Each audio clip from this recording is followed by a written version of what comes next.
going to be a fantastic. It's going to be a fantastic night, November 3rd. Now I don't know, with this ballot situation, it's you're not going to see it.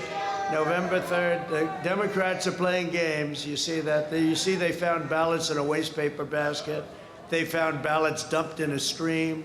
Take a look at Iowa, the primaries. You remember the primary? They went to Iowa. We love Iowa, but they tried this ballot concept, and they still don't know who won. What country are we in? I'm being facetious. I said, what country are we in? Look, he says the most irrational things. I don't know what to say about it, but it does surprise me.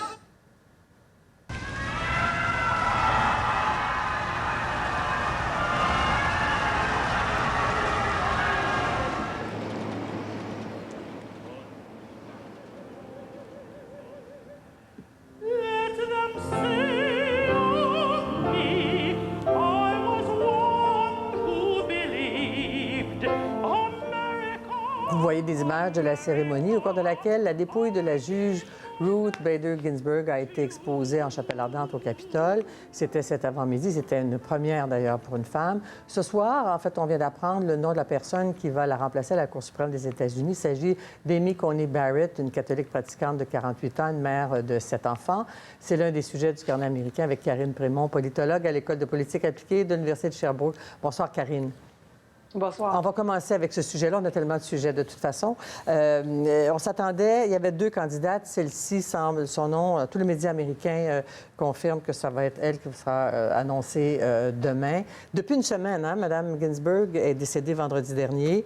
Une semaine, ça a été un point tournant dans la campagne et les républicains tiennent à nommer la successeur rapidement parce que les conséquences politiques sont importantes. Oui, absolument. Et on se rappelle en 2016 que c'était les républicains qui avaient empêché le vote sur la nomination que Barack Obama avait faite en février après le décès de Scalia.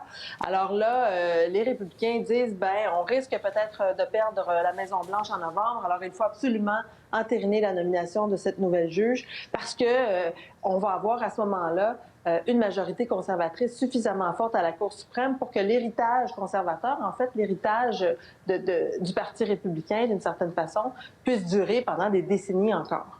Compte tenu de son âge, elle pourrait sceller l'orientation idéologique de la Cour avec les 2 autres nominations de M. Trump pour au moins 40 ans, en fait. Ah oui, absolument. Et il ne faut pas oublier qu'un autre juge nommé par un président démocrate, M. Stephen Breyer, a 82 ans. Alors, encore une fois, là, ça risque, si Donald Trump, par exemple, est réélu en novembre, mais on comprend qu'à ce moment-là, on va se retrouver dans une situation où la Cour suprême est composée de 7 juges conservateurs et 2 juges progressistes. Alors, et effectivement, les nominations plus récentes sont plutôt jeunes. Brett Kavanaugh, qui a remplacé le juge Scalia, a la jeune cinquantaine. Donc, on parle de peut-être 30 ans, là, assurément, avec une domination conservatrice. Est-ce que c'est une arme à 2 tranchants pour le président Trump?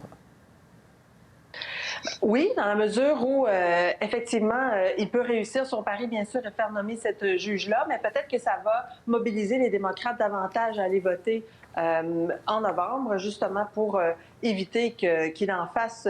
qu'il fasse une autre nomination. C'est d'ailleurs ce que Joe Biden prétend par ailleurs, que ça va énergiser les troupes démocrates.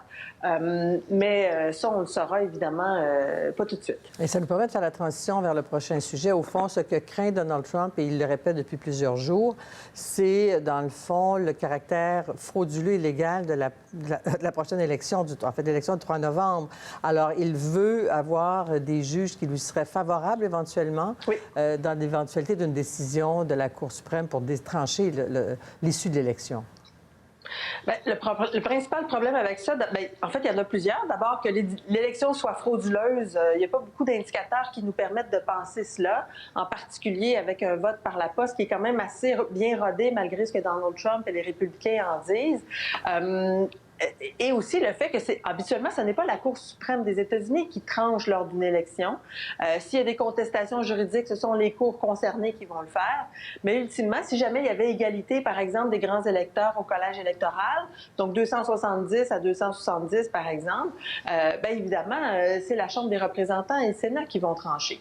La Chambre des représentants trancherait à ce moment-là entre le choix du président et le Sénat trancherait en termes de vice-présidence. Donc, la Cour suprême, en principe, ne sera pas là. Il y a le fantôme de 2000, évidemment, là, qui plane au-dessus des têtes, peut-être, parce que c'est une décision de la Cour suprême qui va mettre fin au recomptage des votes, mais qui ne va pas nécessairement trancher directement le gagnant. Mais évidemment, Trump ne prend pas de chance en se disant, ben, si c'est suffisamment serré, si la Cour suprême est de mon côté, ben, à ce moment-là, j'ai peut-être plus de chance. Pendant 2000, je me souviens, c'était par une voix seulement que la Cour suprême avait tranché en faveur de l'arrêt du recomptage, en faveur des républicains.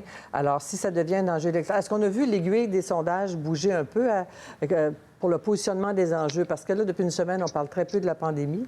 On parle, malgré ce qui se passe à Louisville, on parle très peu des tensions raciales. Là, c'est la Cour suprême qui prend le dessus. Est-ce que ça va être ça jusqu'au 3 novembre, d'après vous? Ça me surprendrait parce que les événements se succèdent à une vitesse folle. C'est toujours le cas pendant la campagne électorale présidentielle, mais disons que cette année, on est dans une situation particulière. Sur la scène nationale, ça bouge un petit peu. C'est peut-être plus la semaine prochaine qu'on le saura.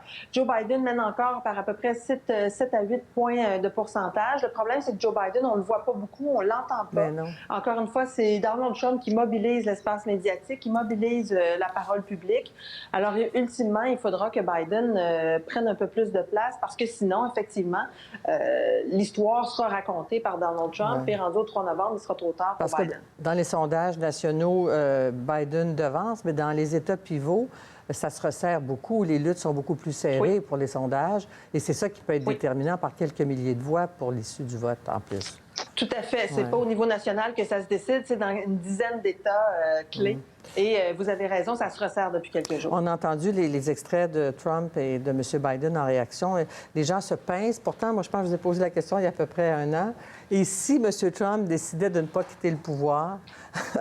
Et c'était une question presque farfelue, hypothétique, mais là, je ne sais pas si vous en faites des cauchemars. Vous, en tout cas, je pense qu'il y a même un syndrome identifié aux États-Unis d'inquiétude relié à cette question-là, paraît-il.